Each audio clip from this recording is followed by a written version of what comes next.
रस्ता चौक येथील एटीएम केंद्राबाहेर किरकोळ वादातून 2 तरुणांवर 8 ते 10 जणांच्या टोळक्याने जीवघेणा हल्ला करून 40,000ची रोकड पळवून नेली.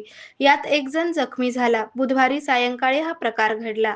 आदनान नजीर अहमद बोडे, वय 25, राहणार इंदिरानगर, हा आपला मित्र समीर आमिर इनामदार, वय 22, याच्यासह 7 रस्ता येथील SBI ATMमध्ये पैसे जमा करण्यासाठी गेला होता. यावेळी रांगेत उभे असताना तेथे 2 अनोळखी तरुणांशी वाद झाला. वादानंतर संबंधितांनी फोन करून आपल्या साथीदारांना घटनास्थळी बोलावले. काही वेळातच आलेल्या 8 ते 10 जणांच्या टोळक्याने त्या दोघांवर हल्ला चढविला.